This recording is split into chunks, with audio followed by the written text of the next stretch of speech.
وسيئات أعمالنا من يهده الله فلا مضل له ومن يضلل فلا هادي له وأشهد أن لا إله إلا الله وحده لا شريك له وأشهد أن محمدا عبده ورسوله أرسله بالهدى ودين الحق ليظهره على الدين كله ولو كره المشركون اللهم صل على محمد وعلى آل محمد كما صليت على إبراهيم وعلى آل إبراهيم إنك حميد مجيد اللهم بارك على محمد وعلى آل محمد كما باركت على إبراهيم وعلى آل إبراهيم إنك حميد مجيد أما بعد فإن خير الحديث كتاب الله وخير الهدي هدي محمد صلى الله عليه وسلم وشر الأمور محدثاتها وكل محدثة بدعة وكل بدعة ضلالة يا أيها الذين آمنوا اتقوا الله حق تقاته ولا تموتن إلا وأنتم مسلمون أعوذ بالله من الشيطان الرجيم بسم الله الرحمن الرحيم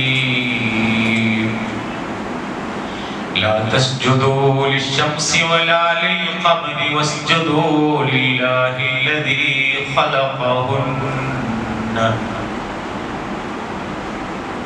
സ്നേഹവും ബഹുമാനവും ഇനിയുള്ള വിശ്വാസികൾ അബുലാലമീനായ സർവശക്തനായ അല്ലാഹു സുബ്ഹാനഹു വ തആലയുടെ കൽപ്പനകളും നിയമനിർദ്ദേശങ്ങളും പരമാവധി ജീവിതത്തിൽ പാലിച്ച് തഖ്വയോടെ ജീവിക്കണമെന്ന് വസിയത്ത് ചെയ്യുക.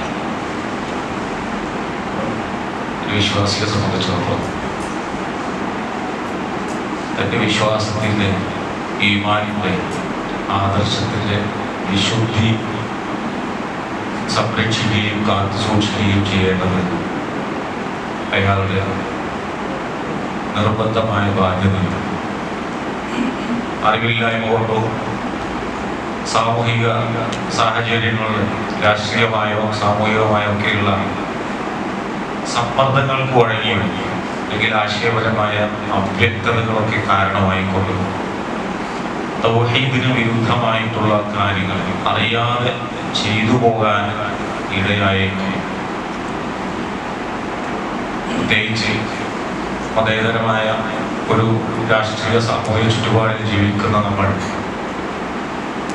പലതരത്തിൽ നമ്മുടെ ആശയങ്ങളിലേക്ക് ഇതര ആശയങ്ങൾ കടന്നു വരാനുള്ള സാധ്യതകളുണ്ട്.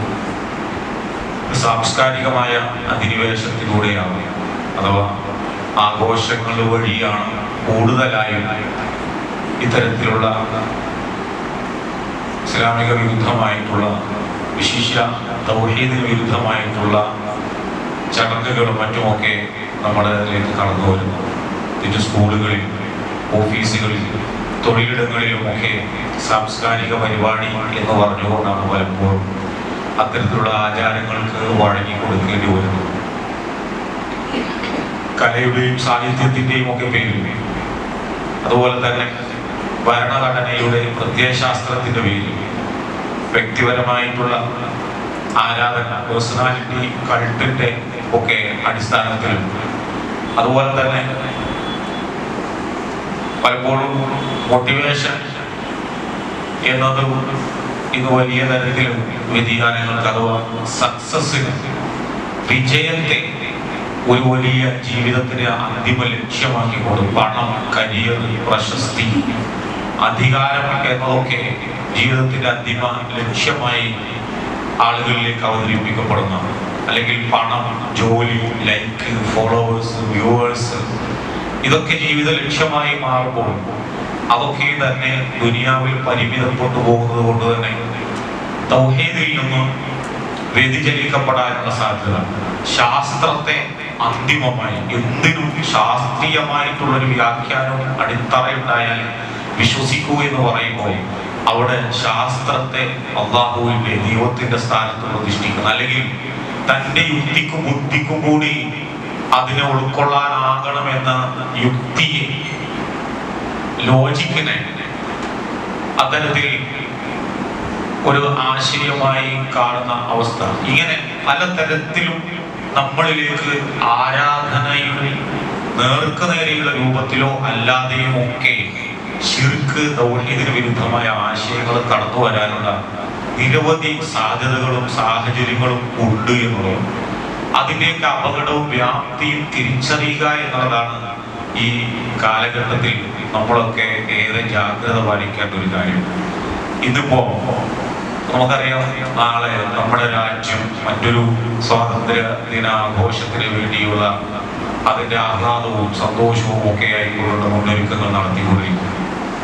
ഈ സാഹചര്യത്തിൽ ദേശീയതയുടെയും രാജ്യസ്നേഹത്തിന്റെയും ഒക്കെ പേരിൽ ഭരണകൂടങ്ങളാൽ നിരന്തരം പുനർനിർവചിക്കപ്പെട്ടുകൊണ്ടിരിക്കുന്ന ഒരു രാഷ്ട്രീയ അന്തരീക്ഷത്തിലാണ് രാജ്യസ്നേഹം, അതുപോലെ തന്നെ ദേശീയതയൊക്കെ. ഈ ഒരു പ്രക്രിയയെ പലപ്പോഴും സാംസ്കാരികമായ അധിനിവേശത്തിന് ഒരു മൂർച്ചയുള്ള ആയുധമായിക്കൊണ്ട് വീണ്ടും അതിൻ്റെയൊക്കെ ചർച്ചകളുടെയൊക്കെ മുൻനിരയിലേക്ക് കൊണ്ടുവരപ്പെടുന്ന പല സംഗതികളും. അതിൽ ഏറ്റവും പ്രധാനപ്പെട്ട ഒന്നാണ് ഈ അടുത്ത് നമ്മൾ ചർച്ച ചെയ്തുകൊണ്ടിരിക്കുന്ന ഒരു വന്ദേമാതരം. ഈ ഗാനം ചൊല്ലുന്നത് രാജ്യസ്നേഹത്തിന്റെ ഒരു നിർബന്ധ അടയാളമായി അവതരിപ്പിക്കപ്പെടുകയും ഗാനാലാപനത്തെ എതിർക്കുന്നവരുടെ പൗരത്വത്തെ, അവരുടെ ദേശക്കൂറിനെ സംശയത്തിന്റെ നിഴലിൽ നിർത്താൻ വേണ്ടി വ്യവസ്ഥാപിതമായ ശ്രമങ്ങൾ ഒരു വശത്ത് നടക്കുകയും ഈ ഒരു ഗീതത്തിന്റെ ചരിത്രപരമായ പശ്ചാത്തലവും അതിന്റെ ആശയതലങ്ങളും ഇസ്ലാമിക മൗലിക വിശ്വാസ പ്രമാണങ്ങളുമായി ഈ ഗീതത്തിന് എവിടെയാണ് അതുമായി ബന്ധപ്പെട്ട് വിയോജിപ്പുകളും ഏറ്റുമുട്ടലും ഉണ്ടാകുന്നത് എന്ന് കേവലമായ വൈകാരികമായ എതിർപ്പുകൾക്കപ്പുറം അതിനെ ഇസ്ലാമിക പ്രമാണങ്ങളുടെ അടിസ്ഥാനത്തിൽ വിശകലനം ചെയ്യപ്പെടുകയും അതിന്റെ ചരിത്രവും സാഹിത്യവും അതിന്റെ ആശയപരമായ പൊരുളുമൊക്കെ നമ്മൾ ഓരോരുത്തരും മനസ്സിലാക്കിയിരിക്കേണ്ടതുണ്ട്. ബംഗാളി സാഹിത്യകാരനായ ബങ്കിം ചന്ദ്ര ചാറ്റർജി അഥവാ ചതോപാധ്യായ എന്ന് പറയുന്ന കവി 1875 നവംബർ 7 താൻ തന്നെ പത്രപ്രവർത്തകൻ നടത്തുന്ന ബംഗദർശൻ എന്ന മാസികയിലാണ് വന്ദേമാതരം ആദ്യമായിട്ട് പ്രസിദ്ധീകരിക്കുന്നത്. പിന്നീട് 1882 പുറത്തു വന്ന അദ്ദേഹത്തിന്റെ ആനന്ദമഠ എന്ന നോവലിൽ ഈ ഗാനം പിന്നീട് പ്രസിദ്ധീകരിക്കുന്നു. കേവലം ഒരു സാഹിത്യ രചന, അതിലെ പ്രകൃതി വർണ്ണന എന്നതിനപ്പുറം മാതൃഭൂമിയെ സ്തുതിക്കുകയോ ഒക്കെ ചെയ്യുന്ന ഈ നോവലിന്റെ ഒരു ഉൾക്കാമ്പ്, അതിന്റെ തീം എന്ന് പറയുന്നത്. എന്നാൽ ഒരു മുസ്ലിമിനെ സംബന്ധിച്ചിടത്തോളം മുസ്ലിം വിരുദ്ധത പ്രമേയമാക്കിയ അന്നത്തെ ബ്രിട്ടീഷ് കൊളോണിയൽ ഭരണകൂടത്തെ അഥവാ ഇസ്ലാമിക ആശയങ്ങളെയും വലിയ ഒരു ശത്രുപക്ഷത്ത് നിർത്തിയ ബ്രിട്ടീഷ് ഭരണകൂടത്തെ അവരുടെ രക്ഷക സ്ഥാനത്ത് പ്രതിഷ്ഠിച്ചുകൊണ്ടുള്ള ഒരു ചരിത്ര നോവലായിരുന്നു ആനന്ദമഠ എന്നുള്ളത്. അതിലെ കഥാപാത്രങ്ങൾ ഹിന്ദു സങ്കല്പത്തിലെ ദുർഗാദേവിയുടെ വിഗ്രഹത്തിന് മുന്നിൽ പൂർണ്ണമായ കായവന്ദനം, അഥവാ കായവന്ദനം എന്ന് പറഞ്ഞാൽ ശരീരമാസകലം വന്ദനം നടത്തുന്ന, അഥവാ നമ്മുടെ സുജൂദിനോട് ഉപമിക്കാവുന്ന ഒന്നാണ് കായവന്ദനം. ഇത് നടത്തിക്കൊണ്ട് ആലപിക്കുന്ന സവിശേഷമായ ഒരു പൂജാ ഗീതമായിട്ടാണ് വന്ദേമാതരത്തെ അനുകൂല അവതരിപ്പിക്കുന്നത്. അതായത് അത് രചിക്കുന്ന രചനയുടെ പശ്ചാത്തലം കൊണ്ട് തന്നെ ഇത് സാർവത്രികമായ ഒരു ദേശീയ ഗാനമല്ല, മറിച്ച് മതപരമായിട്ടുള്ള ഒരു അനുഷ്ഠാന ശ്ലോകമാണ് എന്നതാണ് നമ്മൾ മനസ്സിലാക്കുന്നത്. 1896 കൊൽക്കത്തയിൽ നടന്ന ഇന്ത്യൻ നാഷണൽ കോൺഗ്രസ് സമ്മേളനത്തിൽ രവീന്ദ്രനാഥ ടാഗോറാണ് ഈ ഗാനം ആലപിക്കുകയാണ് പൊതുവേദിയിൽ. അതോടുകൂടിയാണ് ഇതിന് രാഷ്ട്രീയമായ ഒരു തലവും പ്രചാരവും ഉണ്ടാകുന്നത്. പിന്നീട് 1937 നേതാജി സുഭാഷ് ചന്ദ്രബോസ് അയച്ച പ്രസിദ്ധമായ കത്തിൽ അത് രാഷ്ട്രീയമായ ചർച്ചകൾക്കും ഇതിന് ഒരു ദേശ ഭക്തിയുടെ ഒരു പ്രാധാന്യത്തിലേക്ക് ഇതിനെ കൊണ്ടുവരണമെന്ന ആവശ്യങ്ങൾ തീവ്രപക്ഷങ്ങളിൽ നിന്നുണ്ടായപ്പോൾ രവീന്ദ്രനാഥ ടാഗോർ തന്നെ നേതാജി സുഭാഷ് ചന്ദ്രബോസിന് അയച്ച കത്തിലെ വരികൾ പ്രകാരമാണ്. വന്ദേ മാതരത്തിന്റെ അടിസ്ഥാന സങ്കല്പം ദുർഗാദേവിയെ ആരാധിക്കുക എന്നുള്ളതാണ്. ഇതിൽ തർക്കത്തിന് അവകാശമില്ല. ബങ്കീം ചന്ദ്ര ദുർഗയെ ഐക്യ ബംഗാളിന്റെ പ്രതീകമായി ആവിഷ്കരിച്ചു എന്നത് ശരിയാണെങ്കിലും ദേശസ്നേഹത്തിന്റെ പേരിൽ 10 കൈകളുള്ള ഒരു ദേവിയെ ആരാധിക്കാൻ ഒരു മുസ്ലിമിനോടും ആവശ്യപ്പെടാൻ നിർവാഹമില്ല, കഴിയുകയില്ല എന്നായിരുന്നു അദ്ദേഹം നൽകിയ കത്തിലെ വരികൾ. പൗരസ്ത്യ ചിന്തകനായ ടാഗോറിന്റെ ഈ നിരീക്ഷണം ഗാനത്തിന്റെ ഉള്ളടക്കത്തെ കുറിച്ചുള്ള കൃത്യമായ സാക്ഷ്യപത്രമായിട്ട് വിലയിരുത്തപ്പെടുന്നതാണ്. സ്വാതന്ത്ര്യാനന്തരം ഭരണഘടന നിർമ്മാണ സഭയിൽ വന്ദേ മാതരം ഇന്ത്യയുടെ ദേശീയ ഗാനമാക്കണമെന്ന, നാഷണൽ ആന്തമാക്കണമെന്ന തീവ്ര വാദങ്ങളൊക്കെ ഉയർന്നു വന്ന സമയത്ത് എന്നാൽ BR അംബേദ്കർ ഉൾപ്പെടെയുള്ള ദീർഘദർശികളായ ഇന്ത്യ രാജ്യത്തിന്റെ ഭരണഘടനാ ശില്പികൾ ബഹുസ്വര ഇന്ത്യയുടെ വ്യത്യസ്തതകളെ മാനിച്ചുകൊണ്ട് ആ നിർദ്ദേശത്തേക്ക് നിരാകരിക്കുകയാണ് ചെയ്തത് എന്ന് കാണാൻ കഴിയും. ഏതൊരു മതവിഭാഗത്തിനും ഒരുപോലെ ഉൾക്കൊള്ളാൻ സാധിക്കുന്നത് ഭാരതത്തിന്റെ ഭൂമിശാസ്ത്രപരമായ സാംസ്കാരികവുമായിട്ടുള്ള വൈവിധ്യത്തെ ഉൾക്കൊള്ളുന്ന വാഴ്ത്തുന്ന രവീന്ദ്രനാഥ ടാഗോറിന്റെ തന്നെ ജനഗണമനയെ ദേശീയ ഗാനമായി അംഗീകരിക്കുകയാണ് പിന്നീട് ഉണ്ടായത്. എന്നാൽ വന്ദേ മാതരത്തിന്റെ അവസ്ഥയോ ആദ്യ ഖണ്ഡികകളിൽ അടങ്ങിയിരിക്കുന്ന പ്രകൃതി വർണ്ണനകൾ മാത്രം കണക്കിലെടുത്തുകൊണ്ട് അതിനെ ഒരു നാഷണൽ സോങ്, ദേശീയ ഗീതം എന്ന പദവി നൽകി ആദരിക്കുക മാത്രമാണ് ചെയ്യുന്നത്. ഇതാണ് ഇതിന്റെ ഒരു ചരിത്ര പശ്ചാത്തലം. ഇതെങ്ങനെയാണ് ഇസ്ലാമികമായ വിശ്വാസങ്ങളുമായി വിയോജിക്കുന്നത് എന്നുള്ളത് കൂടി നമ്മൾ മനസ്സിലാക്കിയിരിക്കുന്നത്. കാരണം ഇനി കൂടുതൽ ശക്തമായ തരത്തിൽ ഇത് അടിച്ചേൽപ്പിക്കപ്പെടുന്ന, നിർബന്ധിതമാക്കപ്പെടുന്ന ഒരവസ്ഥ വരുമ്പോൾ തന്നെ എന്തുകൊണ്ട് ഇതിന് യോജിപ്പുകളും വിയോജിപ്പുകളും ഒക്കെ ആയിക്കൊണ്ട് മുസ്ലിമീങ്ങളിൽ തന്നെ ഇതിനെ സ്വാഗതം ചെയ്യുന്ന ആളുകൾ ഉണ്ടായിക്കൊണ്ടിരിക്കുമ്പോൾ വന്ദേ മാതരം എന്ന സംസ്കൃത പ്രയോഗത്തിന്റെ വ്യാകരണവും സാങ്കേതികവുമായ അർത്ഥതലം ഇസ്ലാമിക വീക്ഷണത്തിന്റെ അടിസ്ഥാനത്തിൽ പരിശോധിച്ചു കഴിഞ്ഞാൽ വന്ദനം എന്ന പദത്തിൽ നിന്നാണ് അത് നിഷ്പന്നമാകുന്നത്. വന്ദേ എന്ന ക്രിയാരൂപം ആണ് അത് ഉണ്ടാകുന്നത്. ഞാൻ വണങ്ങുന്നു, ഞാൻ സ്തുതിക്കുന്നു, ഞാൻ ആദരിക്കുന്നു എന്നാണ് അതിന്റെ അർത്ഥം. അഥവാ ഉത്തമ പുരുഷ ഏകവചനമാണ്. I salute, I go to എന്നൊക്കെയാണ്. ഞാൻ എന്റെ തല കുനിക്കുന്നു, ഞാൻ എന്റെ ശിരസ് നമിക്കുന്നു എന്നാണ്. ഞാൻ എന്റെ വന്ദേ മാതരം എന്ന് പറഞ്ഞാൽ ഞാൻ എന്റെ മാതാവിനെ നമിക്കുന്നു, വണങ്ങുന്നു, മാതാവിന് വേണ്ടി നമസ്കരിക്കുന്നു എന്നാണ്. ഇത് കേവലം ഇതിങ്ങനെ പാടി ഇതിന്റെ മുഴുവൻ വരികളും എല്ലാ സ്റ്റാൻസകളും പാരായണം ചെയ്യപ്പെടണം എന്ന് പറയുകയും അത് വലിയ കോളിളക്കമുണ്ടാവുകയും മുസ്ലിമീങ്ങളിൽ നിന്ന് ഇത് എന്തുകൊണ്ട് എതിർപ്പുണ്ടാകുമെന്ന് ചോദിച്ചു കഴിഞ്ഞാൽ ഗാനത്തിലെ തുടർ വരികളിൽ പിന്നീട് നമുക്ക് കാണാൻ കഴിയുക മാതൃഭൂമിയെ ദേവതയായി, ദുർഗയായി, ലക്ഷ്മിയായി, സരസ്വതിയായി കൊണ്ട് വിവരിക്കുന്നുണ്ട്. അതിനാൽ തന്നെ സാഹിത്യപരമായ തലത്തിൽ ഭാരതമാതാവിനെ ദൈവിക രൂപത്തിൽ സങ്കല്പിച്ചുകൊണ്ട് ആ മാതാവിനെ വണങ്ങുന്നതായിട്ട് പ്രഖ്യാപിക്കുകയാണ് അത് ആലപിക്കുന്നവർ ചെയ്തത്. വന്ദനം എന്ന് പറഞ്ഞാൽ കേവലം ഒരു അഭിവാദ്യമല്ല, കേവലമുള്ള ഒരു അഭിവാദ്യമോ ഒരു ആദരവിന്റെ പ്രകടനമോ അല്ല, മറിച്ച് അത്യുന്നതമായ ഭക്തിയോടെയുള്ള പൂജക്കാണ് വന്ദനം എന്ന് പറയുന്നത്. ആരാധിക്കൽ, വഴിപ്പെടൽ, പൂർണ്ണമായ പ്രണാമം അർപ്പിക്കൽ എന്നിവയാണ് അതിന്റെ അർത്ഥം. നമ്മൾ പരിശോധിച്ചു കഴിഞ്ഞാൽ ഇബാദത്തിന്, ആരാധനക്ക് ഇസ്ലാമിക പ്രമാണങ്ങളിൽ നൽകുന്ന ഡെഫിനിഷൻ, നിർവചനം എന്ന് പറയുന്നത് ഇത് തന്നെയാണ്. അഖ്സാ ഗായത്തുൽ ഖുറൂഇ വതദല്ലുൽ മഅ അഖ്സാ ഗായത്തുൽ മഹിയ എന്നാണ്. അഥവാ പരമാവധി സ്നേഹത്തോടു കൂടിയ പരമമായ വിധേയത്വവും വിനയവും കൂടിയുള്ള വണക്കത്തിനാണ്, ബഹുമാന പ്രകടനത്തിനാണ്, ആദരവ് പ്രകടിപ്പിക്കുന്നതിനെയാണ് ആരാധന, ഇബാദത്ത് എന്ന് പറയുന്നത്.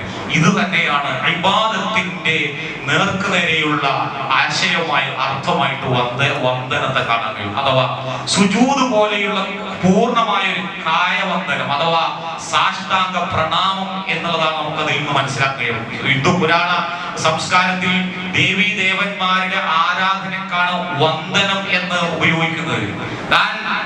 തികച്ചു നിസ്സാരനാണ് എന്നും തന്റെ മുന്നിലുള്ള ശക്തി സർവോപരിയാണെന്നുമുള്ള ഭക്തിസാന്ദ്രമായ സങ്കല്പമാണ് ഈ വന്ദേ മാതരത്തിന്, ഈ വന്ദനത്തിന് പിന്നിലുള്ളത്. ഈ ഗാനത്തിന്റെ പൂർണ്ണ രൂപം, അത് പരിഭാഷ നമ്മൾ ശ്രദ്ധിച്ചു കഴിഞ്ഞാൽ, മനസ്സിലാക്കി കഴിഞ്ഞാൽ, ഇന്ത്യ എന്ന ഭൂപ്രദേശത്തെ ഒരു ദേവിയായി സങ്കല്പിക്കുകയും ആ ദേവിയെ വിഗ്രഹ രൂപത്തിൽ പ്രതിഷ്ഠിച്ച് ആരാധിക്കുകയും ചെയ്യുന്ന വരികൾ ഇതിനകത്ത് കാണാൻ കഴിയും. ആ വരികള് മെമ്പറിൽ വെച്ച് ചൊല്ലുന്നില്ല, വന്ദേ മാതരം സുജലാം സുഫലാം എന്ന് പറഞ്ഞുകൊണ്ട് ത്വമേവ മാത ത്വമേവ ധർമ്മം ത്വമേവ ഹൃദയം ത്വമേവ മർമ്മം എന്ന് പറഞ്ഞുകൊണ്ട് അങ്ങനെ കടന്നു പോകുന്ന വരികളിലെ ആശയം, അമ്മേ ഞാൻ നിന്നെ വന്ദിക്കുന്നു, ആരാധിക്കുന്നു, നല്ല വെള്ളവും ഫലങ്ങളും തണുത്ത കാറ്റും പച്ചപ്പുമുള്ള അമ്മേ എന്ന് തുടങ്ങുന്ന ഗാനം ഇങ്ങനെ മുന്നോട്ട് പോകുമ്പോൾ മാതൃഭൂമിയെ ദൈവിക ശക്തികളുടെ ആകത്തുകയായിക്കൊണ്ട് അവിടെ ആവിഷ്കരിക്കുന്നത് കാണാൻ കഴിയും. നീ തന്നെയാണ് എന്റെ അറിവ്, നീ തന്നെയാണ് എന്റെ മതം, നീ തന്നെയാണ് എന്റെ അദൃശ്യജ്ഞാനം, നീ തന്നെയാണ് എന്റെ ലക്ഷ്യം, ശരീരത്തിലെ ജീവനും കൈകളിലെ കരുത്തും നീയാണ് അമ്മേ, 10 കൈകളിൽ ഓരോ ക്ഷേത്രത്തിലെയും പ്രിയപ്പെട്ട വിഗ്രഹം നീയാണ്, 10 കൈകളിൽ ആയുധമേന്തിയ ദുർഗയും കമലയായ ലക്ഷ്മിയും വിദ്യയരുളുന്ന സരസ്വതിയും നീ തന്നെയാകുന്നു. ഞാൻ നിന്റെ അടിയാന്മാരുടെ അടിയനാണ്, ദാസന്മാരുടെ ദാസനാണ് എന്നതാണ് ഈ വരികളിലൂടെ കടന്നു പോകുന്നത്. എങ്ങനെയാണ് ഈ വരികളിലൂടെ മാതൃഭൂമിക്ക് ചാർത്തി കൊടുക്കുന്ന അതിന്റെ ഗുണവിശേഷങ്ങളെ പരിശോധിച്ചു കഴിഞ്ഞാൽ, ഇസ്ലാമിക പ്രമാണങ്ങൾ അനുസരിച്ച് പ്രപഞ്ച സൃഷ്ടാവായ അല്ലാഹുവിന് മാത്രം അവകാശപ്പെട്ട ദൈവികമായ സിഫാത്തുകൾ, ഗുണവിശേഷണങ്ങൾ, നാമഗുണവിശേഷണങ്ങളാണ് ഓരോ പ്രദേശത്തിനുമേലും ആരോപിക്കുന്നത് എന്ന് നമുക്ക് മനസ്സിലാക്കാൻ കഴിയും. അതുകൊണ്ട് ആശ്വാസവും സന്തോഷവും അനുഗ്രഹവും നൽകുന്ന ആൾ, അറിവിന്റെയും ലക്ഷ്യത്തിന്റെയും ഉറവിടം, ശരീരത്തിനുള്ളിലെ ജീവനും ഹൃദയത്തിലെ യാഥാർത്ഥ്യവുമായിട്ടുള്ള അത് ഈ മാതൃഭൂമിയാണ് എന്ന തരത്തിൽ പറയപ്പെടുമ്പോൾ, അല്ലാഹുവിന്റെ ഏകത്വത്തിൽ, വഹ്ദാനിയത്തിൽ, തൗഹീദിൽ വിശ്വസിക്കുന്ന ഒരു സത്യവിശ്വാസിക്ക് ഇത്തരം വിശേഷണങ്ങൾ എങ്ങനെയാണ്, അല്ലാഹുവിന് അർഹതപ്പെട്ട ഈ വിശേഷണങ്ങൾ എങ്ങനെയാണ് അല്ലാഹുവിന്റെ സൃഷ്ടിക്ക് വകവെച്ച് നൽകാൻ കഴിയുക? അല്ലാഹു മാത്രമാണ് ആരാധനക്കർഹനെന്നും അല്ലാഹുവിന്റെ സത്തയിൽ അഥവാ അല്ലാഹുവിന്റെ ദാത്തിൽ, ഉണ്മയിൽ, അതിലെ ഗുണവിശേഷണങ്ങളിൽ, സിഫാത്തുകളിൽ, അല്ലാഹുവിന്റെ അധികാരാവകാശങ്ങളിൽ മറ്റൊന്നിനെയും പങ്കു ചേർക്കാൻ ശിർക്ക് പാടില്ലെന്നുള്ളതാണ് ഇസ്ലാമിന്റെ മൗലികമായ അടിസ്ഥാന ആശയവും തത്വവും. എന്നിരിക്കെ പ്രപഞ്ചത്തിലെ യാതൊരു വസ്തുവിനെയും, അത് അല്ലാഹുവിന്റെ പ്രവാചകന്മാരാണെങ്കിലും അല്ലാഹുവിന്റെ മലക്കുകളാണ് എങ്കിലും മഹാന്മാരായിട്ടുള്ള സ്വാലിഹീകളായ സച്ചരിതരായ പുണ്യ വ്യക്തികളാണ് എങ്കിലും അല്ലാഹുവിന്റെ സൃഷ്ടികളായ സൂര്യനാകട്ടെ, ചന്ദ്രനാകട്ടെ, ഭൂമിയാകട്ടെ, ദൈവികമായ പദവിയിൽ അവയൊന്നും പ്രതിഷ്ഠിക്കാനോ വന്ദിക്കാനോ ഇസ്ലാം അനുവദിക്കുന്നില്ല എന്നുള്ളതാണ്. പ്രവാചകൻ സല്ലല്ലാഹു അലൈഹി വസല്ലം തന്റെ തന്നെ ജീവിതത്തിൽ ദൈവികതയുള്ള, യാതൊരുവിധയുള്ള ദൈവികമായ അംശം വരുന്ന ദിവ്യത്വത്തിന്റെ ഏതെങ്കിലും ലാഞ്ചനയുള്ള ഒരു ചേഷ്ടയും അത് അല്ലാഹു അല്ലാത്തവർക്ക് സമർപ്പിക്കുന്നതിനെ അംഗീകരിച്ചിരുന്നില്ല എന്ന് കാണാൻ കഴിയും. സൂര്യന് പോലും സുജൂദ് ചെയ്യാൻ പാടില്ലെന്ന് പറഞ്ഞ ഇസ്ലാം ഈ പ്രദേശത്തിന്, ഒരു ഭൂമിക്ക് എങ്ങനെയാണ് സുജൂദ് ചെയ്യാൻ വേണ്ടി പറയുക? വിശുദ്ധ ഖുർആൻ കൃത്യമായി പറയുന്നുണ്ട്. നമ്മളൊക്കെ സൂറത്തുൽ ഫാത്തിഹയിലെ നമ്മൾ അടിവരയിട്ട് ഓരോ നേരവും പ്രാർത്ഥനയിൽ ഫാത്തിഹയിൽ നമ്മൾ ചൊല്ലുന്ന ഉടമ്പടി എന്താണ്, പ്ലഡ്ജ് എന്താണ്, പ്രതിജ്ഞ എന്താണ്? ഇയ്യാക നഅ്ബുദു വഇയ്യാക നസ്തഈൻ, നിന്നെ മാത്രം ഞങ്ങൾ ആരാധിക്കുകയും നിന്നോട് മാത്രം ഞങ്ങൾ സഹായം തേടുകയും ചെയ്യുന്നു എന്നുള്ളതാണ്. നിന്നെ മാത്രം ഞങ്ങൾ ആരാധിക്കുന്നു, നിന്നോട് മാത്രം ഞങ്ങൾ സഹായം തേടുകയും ചെയ്യുന്നു എന്നുള്ളതാണ്. അവിടെ അല്ലാഹു അല്ലാത്ത ഒന്നിന്റെ മുന്നിൽ ഏതെങ്കിലും തരത്തിലുള്ള വലില്ലാഹി യസ്ജുദു മൻ ഫിസ് സമാവാതി വൽ അർദ്, ആകാശങ്ങളും ഭൂമിയും അവയിലുള്ള സകലതും അല്ലാഹുവിന് സുജൂദ് ചെയ്യുകയാണ്. അതല്ലാതെ ആകാശങ്ങളിലും ഭൂമിയിലുമുള്ളവ ഭൂമിക്ക് മുന്നിൽ സുജൂദ് ചെയ്യുന്ന, സാഷ്ടാംഗം ചെയ്യുന്നതല്ല ഇസ്ലാം പരിചയപ്പെടുന്നത്. ലാ തസ്ജുദു ലിശംസ്, വിശുദ്ധ ഖുർആൻ പറയുന്നത് നിങ്ങൾ സൂര്യന് സുജൂദ് ചെയ്യരുത്, സൂര്യനെ വന്ദിക്കരുത്, സൂര്യനെ നമിക്കരുത്, സൂര്യന് നിങ്ങൾ പ്രണാമം സമർപ്പിക്കരുത്. വലാലിൽ ഖമർ, ചന്ദ്രന് നിങ്ങൾ പ്രണാമവും നിങ്ങൾ വന്ദനവും സമർപ്പിക്കരുത്. വസ്ജുദു ലില്ലാഹ്, നിങ്ങളുടെ വന്ദനം, നിങ്ങളുടെ പ്രണാമങ്ങൾ നിങ്ങൾ ആദരവ്, നിങ്ങളുടെ സാഷ്ടാംഗം നിങ്ങൾ സമർപ്പിക്കുന്നത് വസ്ജുദു ലില്ലാഹി, അല്ലാഹുവിനായിരിക്കണം. അല്ലദീ ഖലഖഹുന്ന, അവനാണ് നിങ്ങളെ സൃഷ്ടിച്ചവൻ എന്നാണ്. ഒരു മുസ്ലിമിനെ സംബന്ധിച്ചിടത്തോളം താൻ ജീവിക്കുന്ന, ജനിച്ചു വളർന്നിട്ടുള്ള ഈ മാതൃഭൂമിയോട് സ്നേഹവും വൈകാരികവുമായിട്ടുള്ള ബന്ധവും ഒക്കെ ഉണ്ടാവുക എന്നുള്ളത് സ്വാഭാവികമാണ്. നമുക്കറിയാം, അതിന് എങ്ങനെയാണ് അയാളിലെ ദേശസ്നേഹവും ആ മാതൃഭൂമിയോടുള്ള സ്നേഹവും ഒക്കെ പ്രകടിപ്പിക്കേണ്ടത്?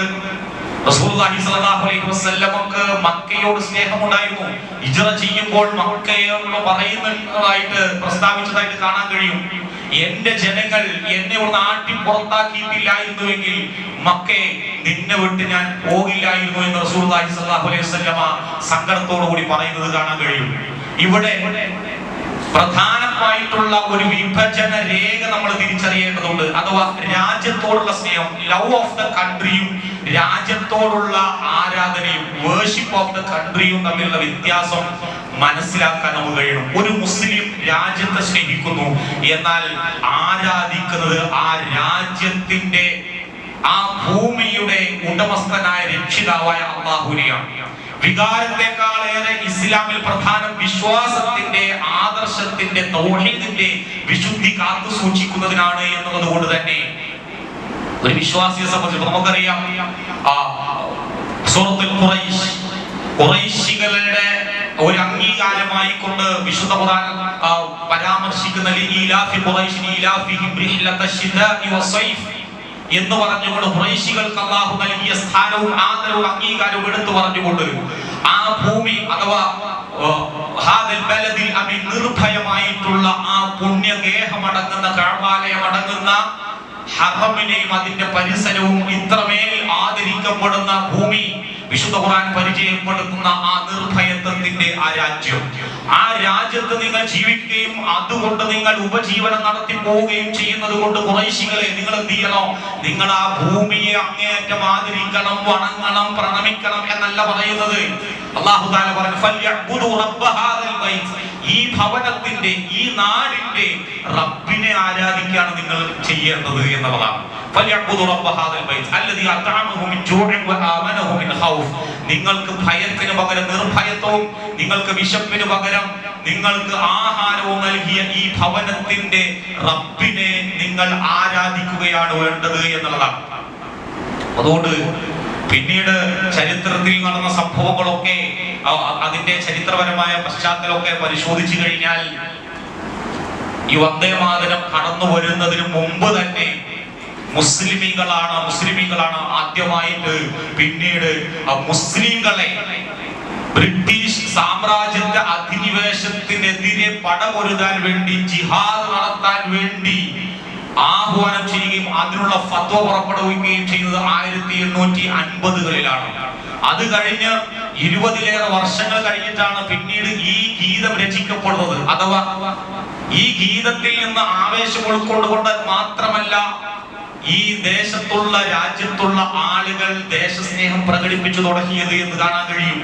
അതുകൊണ്ട് തന്നെ ഇന്ത്യൻ സമൂഹത്തിൽ ഒരുപാട് മുസ്ലിമീങ്ങളും അമുസ്ലിമീങ്ങളുമായിട്ടുള്ള ആളുകൾ ഈ ദേശത്തെ സ്നേഹിച്ചതും ഇതിനു വേണ്ടി പടപൊരുതിയതും അവർ കേവലമായിട്ടുള്ള ഈ ഗീത, ഇതുപോലെയുള്ള ദേശസ്നേഹമുള്ള, അത് പ്രകടമാകുന്ന വരികൾ ഉൾക്കൊള്ളുന്ന ഗീതങ്ങളോ ഗാനങ്ങളോ ആലപിച്ചുകൊണ്ടായിരുന്നില്ല. മറിച്ച് അവരുടെ വിശ്വാസത്തിന്റെ ആദർശത്തിൽ നിലനിർപ്പിച്ചുകൊണ്ട് സാമ്രാജ്യത്വ വിരുദ്ധ പോരാട്ടങ്ങൾക്ക് നേതൃത്വം നൽകുകയും അതിന്റെ മുന്നണി പോരാളികളായി മാറുകയും ചെയ്തുകൊണ്ടായിരുന്നു എന്ന് കാണാൻ കഴിയും. അഥവാ വന്ദേമാതരത്തിന്റെ കാലഘട്ടത്തിൽ ഹിന്ദു വിപ്ലവകാരികൾ വന്ദേമാതരം മുഴക്കിയപ്പോൾ മുസ്ലിം പോരാളികൾ ഇൻകുലാബ് സിന്ദാബാദ് എന്നും അല്ലാഹു അക്ബർ എന്നും മുഴക്കിക്കൊണ്ട് സാമ്രാജ്യത്തോട് പോരാടിയതായിട്ട് ചരിത്ര രേഖകളിൽ നമുക്ക് കാണാൻ കഴിയും. അഥവാ ഇതാണ് യഥാർത്ഥത്തിൽ ഇന്ത്യ രാജ്യത്തിന്റെ മതേതരത്തിന്റെ മുഖം എന്ന് പറയുന്നതും ദേശസ്നേഹത്തിന്റെ മുഖം എന്ന് പറയുന്നതൊക്കെ. അഥവാ മുസ്ലിങ്ങളുടെ ദേശസ്നേഹം അത് അല്ലാഹുവിനെ നിഷേധിച്ചുകൊണ്ടുള്ളതല്ല. മുസ്ലിമീങ്ങൾ ഈ മണ്ണിനെ സ്നേഹിക്കുന്നുണ്ട്, കാരണം ഈ മണ്ണ് അള്ളാന്റെ സൃഷ്ടിയാണ്. ഈ മണ്ണിനെ മുസ്ലിമീങ്ങൾ സംരക്ഷിക്കുന്നു. കാരണം ഇത് അള്ളാഹു അവർക്ക് ഏൽപ്പിച്ചു നൽകിയ സംരക്ഷിക്കേണ്ട, ഇതിനെ വളരെ ആദരവോടുകൂടി ഉത്തരവാദിത്വത്തോടുകൂടി കൈകാര്യം ചെയ്യപ്പെടേണ്ട അമാനത്താണ്, സൂക്ഷിപ്പ് മുതലാണ് ഭൂമി എന്നുള്ളത് വിശ്വാസികൾ തിരിച്ചറിയുന്നു. അതുകൊണ്ട് ഒരു വിശ്വാസിയുടെ നിലപാട് ഇത്തരത്തിലുള്ള നിർബന്ധിതമായിട്ടുള്ള നിയമങ്ങളും മറ്റുമൊക്കെ വരുമ്പോഴും ഒരു വിശ്വാസിയെ സംബന്ധിച്ചിടത്തോളം ലക്കും ദീനുക്കും വലിയ ദീൻ, നിങ്ങൾക്ക് നിങ്ങളുടെ മതം, ഞങ്ങൾക്ക് ഞങ്ങളുടെ മതം, ആദർശം, നിലപാട് എന്ന ഉറച്ച തീരുമാനമെടുക്കുവാനുള്ള ആർജവും അതുപോലെ തന്നെ ഭരണഘടന അനുവദിച്ചു തരുന്ന അവകാശങ്ങളിലൂടെയും മറ്റുമൊക്കെ ഇത്തരത്തിലുള്ള നിർബന്ധിത സാഹചര്യങ്ങൾക്കെതിരെ ഉത്ഭുതരാകാനും അതിനെ പ്രതിരോധിക്കുവാനും സാധിക്കേണ്ടതുണ്ട് എന്നുള്ളതാണ് സൂചിപ്പിച്ചു വരുന്നത്. രണ്ട് നിലപാട് ഇതിൽ മുസ്ലിമീങ്ങൾക്ക് സ്വീകരിക്കാൻ കഴിയും. ഒന്ന്, നിലവിലൂടെ ഭരണകൂട ഭീഷണികൾക്കും സാംസ്കാരിക അധിനിവേശങ്ങൾക്കും മുന്നിൽ അതിനെ ഭയന്നുകൊണ്ട് സ്വന്തം ദീനും വിശ്വാസവും ഒക്കെ ഉപേക്ഷിച്ച് കാറ്റിൽ പറത്തി ഇതുപോലെയുള്ള ഗീതങ്ങളുടെയും അതുപോലെയുള്ള ബഹുദൈവത്വത്തിന്റെ വരികളും ഏറ്റു ചെല്ലാമെന്ന് അതിനോട് കോംപ്രമൈസ് ആവുക എന്നുള്ളത്, അഥവാ ഇസ്ലാമിന്റെ തനിമ അത് ഉപേക്ഷിച്ചുകൊണ്ട് അന്യമത ആശയങ്ങളും ചിന്തകളെയും ഒക്കെ അതിനോട് ലയിച്ചു ചേരുക എന്നാണ്. എന്നാൽ ചരിത്രം പരിശോധിച്ചു കഴിഞ്ഞാൽ വിശ്വാസത്തിന് ഭംഗം വരുത്തുന്ന ഒന്നിനോടും മുസ്ലിമീങ്ങൾ ഏതെങ്കിലും തരത്തിലുള്ള ഒത്തുതീർപ്പ് ഉണ്ടാക്കിയതായിട്ട് ചരിത്രത്തിൽ നമുക്ക് കാണാൻ കഴിയില്ല. അതുകൊണ്ട് തന്നെ ജീവൻ നൽകേണ്ടി വന്നാലും ആദർശം പണയം വെക്കുന്ന ഇത്തരത്തിലുള്ള വഴികൾ ഒരു സത്യവിശ്വാസി തെരഞ്ഞെടുക്കുന്നത് അഭികാമ്യമല്ല എന്നുള്ളതാണ് ഇസ്ലാമിക പ്രമാണങ്ങൾ നമുക്ക് മനസ്സിലാക്കാൻ കഴിയുക. രണ്ടാമത്തെ വഴി, നമ്മുടെ ആദർശവും ദീനും സാംസ്കാരിക തനിമയും മതേതരത്വവും ഭരണഘടനാപരമായ അവകാശങ്ങളും ഉയർത്തിപ്പിടിച്ച് അത് ഉപയോഗിച്ചുകൊണ്ട് തികഞ്ഞ അവധാനതയോടുകൂടി സംയമനത്തോടുകൂടി അതിനെയൊക്കെ ഇത്തരം സാഹചര്യങ്ങളെ നിയമപരമായി നേരിടുവാനും അതിജീവിക്കുക എന്നുള്ളതാണ്. നമ്മുടെ പൂർവിക സൂരികളായിട്ടുള്ള ഉലമാക്കളും സ്വാതന്ത്ര്യ സമര പോരാളികളും നേതാക്കന്മാരും ഒക്കെ കാണിച്ചു തന്നിട്ടുള്ള ഉജ്ജ്വലമായ മാതൃകയും ഇത് തന്നെയാണ് എന്നുള്ളതാണ്. ഒരു മുസ്ലിമിനും രാജ്യത്തോടുള്ള സ്നേഹവും കൂറും തെളിയിക്കാൻ അള്ളാഹു അല്ലാത്ത യാതൊന്നിനെയും വന്ദിക്കേണ്ട ഗതികേട് ഇപ്പോൾ നമ്മുടെ രാജ്യത്തില്ല. അങ്ങനെയുള്ള ഒരു നിർബന്ധിത സാഹചര്യമില്ല എന്നാണ്. രാജ്യത്തെ അതിരക്ത രീതിയിൽ സ്നേഹിക്കുമ്പോൾ തന്നെ മാതൃഭൂമിയെ ദൈവമായി സങ്കല്പിച്ച് വന്ദിക്കുന്നത് ഇസ്ലാമിക വിശ്വാസ പ്രമാണങ്ങൾ അടിസ്ഥാനത്തിൽ വ്യക്തമായ ശിർക്കാണ് എന്നതിനാൽ തന്നെ അത് ആലപിക്കുന്നത് മുസ്ലിമീങ്ങൾ വിട്ടുനിൽക്കുക എന്നുള്ളതാണ് അഭികാമ്യമായിട്ടുള്ളത്. ഈ നിലപാടാകട്ടെ തികച്ചും ആദർശപരവും ഭരണഘടനാപരവുമായിട്ടുള്ളതാണ് എന്ന് മനസ്സിലാക്കിക്കൊണ്ട് ഇതിന്റെ ഗൗരവം ഉൾക്കൊള്ളാൻ നമുക്ക് സാധിക്കേണ്ടതുണ്ട്. അല്ലാഹു സുബ്ഹാനഹു വ തആല ഏത് പ്രതികൂല സാഹചര്യത്തിലും അല്ലാഹുവിന്റെ ദീൻ അനുസരിച്ചുകൊണ്ട് ജീവിക്കുവാനും നിലപാടെടുക്കുവാനും കലിമത്തു തൗഹീദ് അനുസരിച്ചു ജീവിച്ച് അനുസരിച്ചുകൊണ്ട് മരിക്കാനുള്ള മഹാസൗഭാഗ്യം നൽകി അല്ലാഹു അനുഗ്രഹിക്കുമാറാകട്ടെ.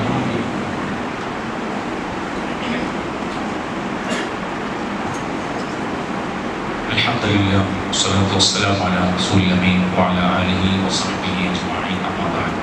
യാ അയ്യുഹല്ലദീന ആമനൂ ഉസീകും വഇയ്യായ തഖ്വ വിശ്വാസി ഒരിക്കൽ കൂടി അല്ലാഹുവിന്റെ കൽപ്പനകളും നിയമനിർദ്ദേശങ്ങളും പരമാവധി പാലിച്ച് തഖ്വയോടെ ജീവിക്കണം എന്ന് വസിയത്ത് ചെയ്യുകയാണ്. ശിർക്കിൻ ആശയങ്ങൾ കടന്നു വരാനുള്ള സാധ്യതകളുടെ വാതിലുകൾ കൊട്ടിയടക്കുന്ന നിർദ്ദേശങ്ങളും അതിനുള്ള ജാഗ്രതാ ഉപദേശങ്ങളുമാണ് ഖുർആനും ഹദീസിലും നിരന്തരം കാണുന്നത്. ഇപ്രകാരം നമ്മുടെയൊക്കെ ആശയങ്ങളിലേക്ക് മതേതര സാഹചര്യത്തിൽ ശിർക്ക് കടന്നു വരാൻ വലിയ സാധ്യതയുള്ള മറ്റൊരു രംഗമാണ് നിലവിളക്കുമായി ബന്ധപ്പെടുന്നത്. അതും നമ്മുടെ സമൂഹത്തിൽ വലിയ ചർച്ചയാക്കപ്പെട്ട ഒരു സംഗതിയാണ്. നിലവിളക്ക് കൊളുത്തണോ കൊളുത്തണ്ടേ, അത് കൊളുത്തുന്നത് വിവാദമാകുന്നു, കൊളുത്താതിരിക്കുന്നത് വിവാദമാകുന്നു. ഇതൊക്കെ തീവ്രപക്ഷ നിലപാടാണ്, മുസ്ലിമീങ്ങൾ മതമൗലികവാദികളാണ് എന്നൊക്കെ തരത്തിലുള്ള വ്യാഖ്യാനങ്ങളിലേക്ക് കടന്നു പോകുന്നത്. യഥാർത്ഥത്തിൽ എന്താണ് നിലവിളക്കിൻ്റെയൊക്കെ അതിൻ്റെ ചരിത്രവും അതിൻ്റെ വിശ്വാസവും ആചാരവും എന്നുള്ളത് കൃത്യമായി നമ്മൾ മനസ്സിലാക്കിയിരിക്കുന്നുണ്ട്. ഇപ്രകാരം അത് മനസ്സിലാക്കി കഴിഞ്ഞാൽ ഇത്തരത്തിൽ ഒരു മുസ്ലിം എന്നുള്ള നിലയ്ക്ക്, ഒരു മുവഹിദ്, ഒരു ഏകദൈവ വിശ്വാസി എന്നുള്ള നിലക്ക് അതിലൊക്കെ ഒരു നിലപാടെടുക്കാൻ കഴിയും. നിലവിളക്ക് അതിന്റെ രൂപവും മറ്റൊന്നും വിശദീകരിക്കേണ്ട ആവശ്യമില്ല. നമ്മുടെ നാട്ടിലെ സാഹചര്യങ്ങളിലൂടെ കടന്നു വരുന്നതാണ്. അതിന്റെ തിരികളുടെ എണ്ണവും അതിന്റെ പ്രാധാന്യവും നോക്കിക്കഴിഞ്ഞാൽ നിലവിളക്കിൽ സാധാരണ ഒറ്റ സംഖ്യയിലുള്ള തിരികളാണ് ഉണ്ടാവുക. തിരികൾ 1, 3, 5, 7 ഈ തരത്തിലാണ്. ഓരോന്നിനും വെവ്വേറെ വിശ്വാസ സങ്കല്പങ്ങളുള്ളത്. ഒരു തിരി അത് ഏകമുഖത്തെയാണ്. ഈ ഏകത്വത്തെ അല്ലെങ്കിൽ പരമാത്മാവിനെയാണ് സൂചിപ്പിക്കുന്നത്. സാധാരണയായി ചെറിയ ആവശ്യങ്ങൾക്കും നിത്യേനയുള്ള സന്ധ്യാവന്ദനങ്ങളിലും ഒരു തിരിയിട്ട് കത്തിക്കുന്നത് അത് കിഴക്കോട്ട് തിരി മാത്രമാണ്. 5 തിരി അത് പഞ്ചമുഖമാണ്. ഏറ്റവും കൂടുതൽ ഉപയോഗിക്കുന്നത് 5